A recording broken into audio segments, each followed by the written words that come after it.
अर्धवार्षिक परीक्षा 2021-22 का आज कक्षा 12 का संस्कृत साहित्य का पेपर हुआ। आप इस वीडियो के अंदर जो इस पेपर में जो क्वेश्चंस आए हैं, यकीन मानिए ये पेपर बहुत ही शानदार पेपर था। और जिन ज़िलों में ये पेपर नहीं हुआ है, यानी कि जिन ज़िलों में संस्कृत का पेपर अभी नहीं हुआ है, होने वाला है, उन बच्चों के लिए आज का पेपर बड़ा ही सहायक होगा। तो आप यहाँ से बहुत सारे क्वेश्चंस अपने वार्षिक एग्ज़ाम के अंदर भी पा सकते हैं। तो इस पेपर को चलिए अपन सोल्व करते हैं मिलकर, ठीक है। सबसे पहला प्रश्न है आपका, आत्महनो जना कुत्र गच्छन्ति। तो इसका आंसर है आपका बी, ऐश्वर्या नाम लोकान। वर्तन्तु शिष्य कयासीत, इसका आंसर आपका स्कॉच। रघु कस्मात् अर्थम निष्कृष्टुम चकमे कुबेरात। लव आत्मनम कश्य पुत्रम कथयति। लव अपने आप को किसका पुत्र कहता है? वो कहता है वाल्मीकि का पुत्र। चंद्रापीडम कै उपदिशति। चंद्रापीड़ ने किसको उपदेश दिया था? शुकनाश को। शास्त्र जल प्रक्षालन निर्मलपी का कालुषम उपयाति। तो शास्त्र जल से प्रक्षालन क्या होती है? बुद्धि होती है। अपंडिता नाम विभूषणम किम। तो मूर्खों का जो आभूषण है वो मौनम है। प्रीति लक्षणम कतिविधम भवन्ति। प्रीति लक्षणम होते हैं षड। महाभारत इति ग्रंथ केन विरचिते। महाभारत जो ग्रंथ है उसकी रचना किसने करी थी? वेद व्यास जी ने करी थी। उपमेय उपमानस्य आरोप है कस्मिन अलंकारे भवति। ये आपका रूपक अलंकार में होता है। इसके बाद में 11वां क्वेश्चन है, निम्नलिखित प्रश्नान एक पदेन उत्तरत। एक पदन में आपको उत्तर देना है। पहला प्रश्न आपका, वेदस्य कति अंगानि सन्ति। वेद के कितने अंग होते हैं? तो वेद के षड अंग होते हैं, यानी कि 6 अंग होते हैं वेद के। दूसरा प्रश्न है आपका, सुक्त मंडल भेदेन कै। वेद है विभक्ति। सुक्त मंडल जो भेद हैं वो कौन से वेद के अंदर है? वो आपका ऋग्वेद के अंदर है। कौन से वेद में है वो? ऋग्वेद के अंदर है। आदि काव्यम किम मन्यते। आदि काव्यम मानते हैं रामायण को, ठीक है। और आदि कवि किसको मानते हैं? वाल्मीकि को। सत सहस्त्री संहिता का कथयते। सत सहस्त्री संहिता, सहस्त्र संहिता कहते हैं महाभारत को। मुद्रा राक्षसम इति नाटक से रचनाकार के अस्ति। इसका रचनाकार कौन है आपका? इसका रचनाकार भारवी, ठीक है। मुद्रा राक्षसम कौन है? भारवी। इसके बाद में अगला है आपका, रिक्त स्थानान पूर्यत है। इन स्थानों को भरना है आपको, इन दो में से एक भरना है। तो महेश है, यहाँ पे आएगा नगरम। नगरम उपवस्ती। मोहन है, काण है, जब कोई अंग से विकलांग होता है या अंग से अपंग होता है तो वहाँ पर तृतीय व्यक्ति आती है, तो इसमें क्या आएगा? नेत्रेण। छात्र ही अनुशासनम। अब इसके अंदर पाल और अनियर दोनों को मिला के बना देंगे पाल नियम। पा और कतवा बन जाएगा पितवा। यहाँ पे क्या बन जाएगा? इसमें पितवा, और इसमें क्या बन जाएगा? पाल नियम, ठीक है। इसके बाद में आपको इन 3 छंदों में से एक का लक्षण लिखना था। वसंतील का, द्रुत विलंबितम, अनुष्टुप, इनमें से किसी एक का आपको लक्षण लिखना था और एग्जाम्पल भी साथ में देना है। यहाँ पर गणना चिन्ह करना है आपको। गण चिन्ह लगाने आपको, लघु कौन सा है और गुरु कौन सा है। गण चिन्ह आपको लगाने आते होंगे, जैसे ए यहाँ पे लघु है और ये जो है यहाँ पे गुरु है, ठीक है ना। इस प्रकार से आपको पता है ये। तो इनके अंदर आपको ये प्रदर्शन करना था कि गण चिन्ह किस प्रकार से लगाएं इसके अंदर। अगला वाला आपका है, अधोलिखितेषु कस्यचिद् दिकस्य अलंकारस्य लक्षणों उदाहरणे लिखत। तो इसके अंदर किसी एक अलंकार का आपको एग्जाम्पल लिखना है और उसका लक्षण लिखना है। श्लेष अलंकार है, उपमा अलंकार है, रूपक अलंकार है, ठीक है। इसके बाद में आपका अलंकारों का नाम लिखना है आपको। तो ये क्वेश्चन आपके लिए है, आप अपनी किताब में देखकर आप इनको नोट कर लीजिए, ठीक है। जो आपका अलंकार है पहला वाला, इसका मैं बता देता हूँ आपको। इसमें तो श्लेष अलंकार है, और अगला वाला जो आपका अलंकार है ये आपके लिए होमवर्क है, आप इसको ढूंढिए। और अगर आपको पता है तो आप कमेंट के अंदर बताइए ज़रूर, ठीक है। अधोलिखितेषु वाक्येषु द्वयो संस्कृत भाषायाम अनुवादम कुरुत।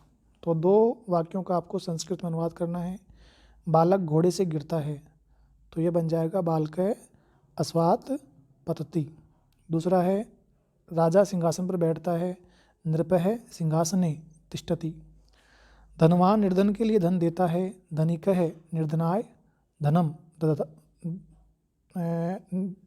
धनिकः निर्धनाय धनम ददाति। विद्यालय के चारों ओर वृक्ष हैं, विद्यालय परितः वृक्षाः सन्ति। इस प्रकार से आपका ये पेपर है आपका। इसके बाद में संधि विच्छेद करनी है आपको, तो प्रत्येक की संधि विच्छेद क्या हो जाएगी, प्रति प्लस एकम। यहाँ पे सूत्र कौन सा है आपका, इको यणची, यण संधि है इसके अंदर, और सूत्र कौन सा काम आएगा, इको यणची। दूसरे के अंदर पर प्लस उपकार, यहाँ पे गुण संधि है, आदि गुण संधि इसका सूत्र हो जाएगा आपका।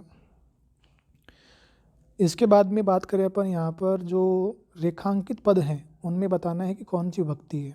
यहाँ पे देखो कान से फिर आ गया ये जो अंग से मतलब विकार होता है, अंग विकार होता है, ये नांग विकार सूत्र है इसका। तो कर्णेन, तो यहाँ पे कौन सी विभक्ति आपकी, तृतीय विभक्ति है। और यहाँ पे कौन सी विभक्ति है, द्वितीय विभक्ति है, आवसति के योग के अंदर। इसके बाद में आपको ये पद्यांश को पढ़ना था और ये आंसर देने थे आपको। तो एक पदेन के अंदर पुरुष कानी ने बुष्यंती, तो यहाँ पे जाएगा क्यूराणी। पुरुष का समलंग करोति, तो यहाँ पे जाएगा वाणिक्य। संस्कृत वाणिम किम करोति, ये आपकी लाइन पूरी, आपका आंसर हो जाएगा। और बुष्णानी सततम श्यन्ते, अत्र कर्तृपदम किम, कर्तृपद आपका यहाँ पर आपका क्या है, बुष्णानी। और या संस्कृत धार्यते, यहाँ पे या सर्वनाम पद क्या है, यहाँ पर या किसके लिए आया है, ये सर्वनाम पद कस्मै प्रयुक्त है। तो ये आपको संस्कृत के लिए आ जाएगा, ठीक है। और देखिए यहाँ पर आपको, अगर आपको पता है, आपको अच्छे तरीके से आपको आता है, तो आपको यही ट्राई करना है कि अपन जो स्कूल में पढ़ते हैं, अपन जो अपन कोचिंग में पढ़ते हैं, या फिर खुद अपने विवेक से पढ़ते हैं, उनके माध्यम से अपन ने कितनी पढ़ाई करी है। आप हाफ ईयरली एग्ज़ाम को हमेशा वार्षिक एग्ज़ाम की तरह लेकर ही चलो, क्योंकि वार्षिक के एग्ज़ाम के अंदर आपको इन प्रश्नों की बहुत सारी हेल्प मिलने वाली है। दूसरा आपका है विपदी किम कुर्यात, तो इसके अंदर धैर्य मथा व्युदय ये हो जाएगा आपका। सदसी किम भवेत, वाक्पटुता हो जाएगा इसका आंसर। पूर्ण वाक्य उत्तरत है, पूरे वाक्य में उत्तर देना है आपको। महात्मा नाम किम वैशिष्टम, तो यहाँ पर ये जो महात्माओं के क्या हैं, आपके लक्षण हैं, वैशिष्ट यानी विशेषताएँ हैं। विपदी का विलोम शब्द आपको बताना है कमेंट बॉक्स के अंदर, ठीक है, ये आपको आता होगा शायद। वाक्पटुता, इसमें आपको बताना है विशेषण पद, तो ये आपका पटुता है। इसके बाद में अगला है आपका अपरिणामो पश्म है दारुण है कै, तो यहाँ पर आपका हो जाएगा लक्ष्मी मद, इसका आंसर ये हो जाएगा। राज्य सुख सन्निपात निद्रा किदृश भवति, तो यहाँ पर ये हो जाएगा आपका अप्रबोधा दोहरा च, ये हो जाएगा इसका आंसर यहाँ तक की। निर्मल अपि बुद्धि कदा कालुषम उपयाति, पूर्ण वाक्य आपको उत्तर देना है। तो निर्मल बुद्धि कब हो जाती है आदमी की, देखो ये पैसेज वाले प्रश्न तो आप आराम से कर सकते हो, इसके अंदर कोई खास बात नहीं है इसके अंदर, ठीक है। अप्रबोधा दोहरा च निद्रा इत्यत्र विशेष्य पदम के, तो किसकी विशेषता बताई जा रही है यहाँ पर, निद्रा की, तो ये आपका आंसर हो जाएगा। स्तोकम शब्द का मतलब होता है बहुत ही धीमे धीमे, यानी कि बहुत ही कम, तो यहाँ पे अल्प शब्द हो जाएगा इसका आंसर। ये इसमें न और अल्प जुड़ा हुआ है, तो स्तोकम का मतलब हो जाएगा अल्प। यहाँ पर समुद्र कस्मई व्यार्थम रतन चतुष्टयम दाशति, तो यहाँ पर ये समुद्र किसको देता है, ये राजा को देता है, तो राज्ञ इसका आंसर हो जाएगा। ये वाक्य कौन किसे कहता है, तो ये समुद्र कहता है राजा को, ठीक है। तीसरा रत्न कौन सा है, वो इसमें दे रखा है आपको, तुरंग बल, यानी कि चतुरंगनी सेना, घोड़ों की सेना होती है उसको तुरंग बल बोलते हैं। और इसके बाद में है क्रियापद पूछ रहा है आपको, तो क्रियापद इसके अंदर दश्यामी हो जाएगा आपका। लौकिक का विलोम शब्द पूछ रहा है, अलौकिक हो जाएगा। एक बार फिर आपका पैसेज आ गया, धर्म शाश्वत इति केन कथितम, ये किसने कहा था, व्यास ने कहा था। कस्य परित्यागेन कर्तव्य, धर्म का परित्याग नहीं कभी नहीं करना चाहिए हमें। महाभारतस्य कथा मुख्य रूपेण कस्य कथा वर्तते, तो किसकी कथा है ये मुख्य रूप से? अर्जुन, भीम, कर्ण, द्रोण, भीष्म, दुर्योधन आदि के व्यक्तिगत वीरताया कथा वर्तते। शाश्वत शब्द है, इसका पर्यायवाची क्या होगा? सदा, नित्य, ये इसमें आपका हो सकता है पर्यायवाची। और क्रियापदम क्या है? इसमें क्रियापद है आपका अस्ति। ठीक है, और ये आपकी मंजूषा है। इनमें से आपको इनका उपयोग करके आपको एक निबंध लिखना था, तो दोनों ही आसान है, तो इनको आप इन पॉइंटों को काम में लेकर अपना निबंध तैयार कर सकते थे।